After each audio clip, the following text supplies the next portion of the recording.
Hi everybody, I'm Ravi Kapur along with Adam Lauridsen of the San Jose Mercury News. After Game 1 of the NBA Finals, the Golden State Warriors upend the Cleveland Cavaliers in dramatic fashion in overtime after what was a heck of a game. It was a heck of a game, incredibly dramatic fashion. It couldn't have been any closer through regulation, but overtime was really the story. The Warriors' defense arrived, they nearly shut out the Cavs in overtime, and they've grabbed control of the momentum in the series. Let's talk about LeBron James. He played like the king he is. He's unstoppable. All you can hope to do is slow him down. That's what Andre Iguodala kept saying in the press conference. You want to make it hard for him. That's what the Warriors did. They made it hard for the rest of the Cavs, and eventually they came out on top. LeBron with another incredible performance, another 40-point performance, but all for naught as the Cavaliers are down 1-0. Let's talk about the Warriors' play. Steph Curry, another great game for the MVP. He stepped up when they needed him to, but it really was a team performance. They got tremendous minutes out of Iguodala. Spates gave them a big boost in the first half with his scoring. They're still looking for Klay Thompson to step up. He struggled a bit, but even he had some big moments in the second half. So consistent with the way they've been all season, it's a team effort for the Warriors. Do you think the Warriors' second team is completely undervalued? Because I think the second team, the energy, really was the story of this game. Every night they find someone on the second team, whether it's Livingston, Iguodala, Spates, Azili. There's always somebody who seems to find a way to contribute and change the game for them. That's invaluable. It's something that the Cavaliers were missing tonight. They didn't have that depth. Late in the game, Kyrie Irving injured himself. We don't know the full extent of the injury, but talk about the impact if Kyrie's not ready for Game 2. Massive impact. The Cavaliers are already struggling with their depth. They're looking for someone to take the load from LeBron. He's the most obvious choice. If he can't go, it's going to be very difficult for them.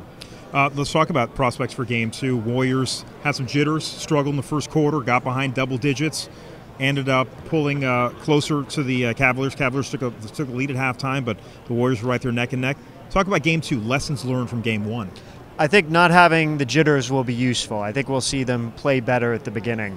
It's hard to be a team that's never been to the finals before together. It's rare to come in and actually be able to win in that situation. So the Warriors need to adapt to the environment. They need to rise to the occasion. It was a huge boost for them to manage this win tonight. And what do you expect out of Game 2? Anything that you learned out of Game 1 on the Warriors side of things? Well, it'll be hard to top Game 1 in terms of excitement. But I think the Warriors will stick with their approach with LeBron James, just throwing different looks at him, trying to change up the defense. When they find something that works, like Iguodala did tonight, they'll stick with it. But they're going to have to adapt every single game. That's the key to the playoffs. All right, check out more of Adam's insights on his blog through the Fast Break site on themercurynews.com. I'm Ravi Kapur. We'll see you for Game 2 right back here at Oracle. Is there anything you learned in this game that you didn't pick up in the game plan? Is something that you learned on the court tonight that you can apply in Game 2? Yeah, I mean, obviously, we have to change it up a little bit on LeBron. He got going a little bit, and when we started making shots, that you can't keep saying we'll live with that. You got to keep going, adjusting and be ready to adapt. What about the other players on the floor? Anybody else impressed you? Anybody else took you by surprise? I thought we did a pretty good job of kind of limiting everyone else. I mean, obviously, Mozgov, he was big for them in terms of ducking and rolling and that type of stuff. Tristan was active on the offensive boards. Obviously, we knew that. They did that early. I thought, towards the end of the game, we kind of, took that away from them. Talk about the second team and the kind of contribution they made in this game. I mean, they were huge. Obviously, Andre, had a big night, but, the return of Mo buckets, I mean, that's great to see. And, Sean and LB coming in giving us good minutes too. Second team tonight, really outstanding. I think brought a lot of juice to the game. Talk about your effort and on your colleagues. Yeah, just trying to play our role.